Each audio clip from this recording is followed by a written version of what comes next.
The John F. Kennedy Library giving Whitmer a Profiling Courage Award for her controversial orders, despite Michigan Supreme Court ruling they're unconstitutional. The award also comes as Whitmer is under scrutiny for her own nursing home scandal that killed thousands of seniors in her state. All right, here to react is former Republican Senate candidate John James. Hey, John, good to see you again.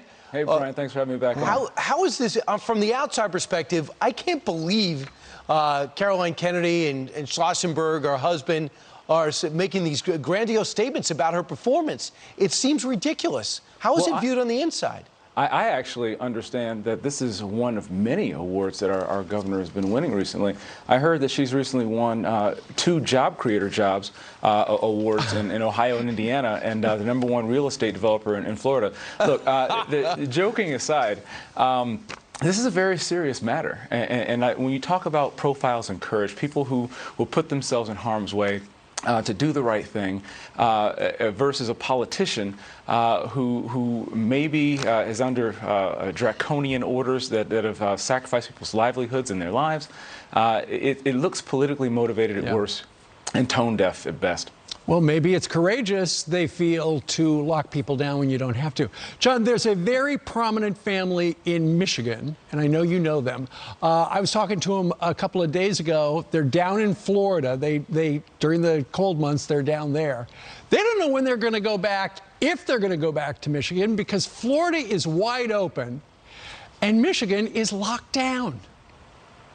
Well, you know, there are a lot of people who are struggling around Michigan, and I think that that's why we need leaders who have the tested leadership experience, like Governor Ron DeSantis. Governor Ron DeSantis is a military veteran. He understands what it's like to make life and death decisions. He's not one of these other politicians who move through this COVID crisis through polling and panic. I believe that we need more leaders like this.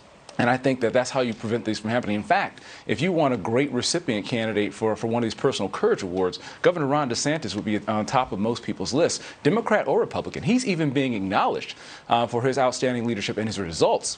Which is a stark contrast in Michigan being among the worst recovering states due to this COVID crisis. What would you say about, what grade would you give her, about her job that she's done, and what would you say to the people watching that don't live in Michigan? It's easy for us to sit on this curvy couch and talk to you about this because we can read the stories about her and read the facts, but you live there. We have our own New York lockdowns. Yeah, right. We can tell you all about Cuomo. I'll just tell you that people, the more they hear about this, are going to recognize how ill-prepared she was and how out of touch D.C. is.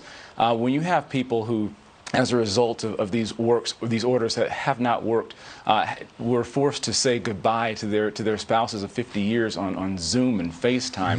Yeah. People who've lost their farms, people who've lost their jobs.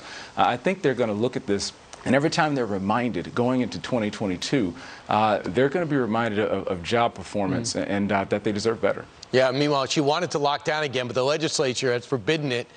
So you guys read out, you had a little bit of a surge. It's now going down again, and she didn't lock anybody down. Maybe she could learn something by her lack of action. John, thanks so much. I look forward to seeing you outnumbered today. You wearing the same outfit? We'll see. My wife approves my outfits, so I'll have to go back. This is your morning wardrobe. Looking forward you might to have an afternoon one. Okay, fine. I'm John James, and my wife approved this necktie. That's right. All right. Thanks, John. Thank you. All right.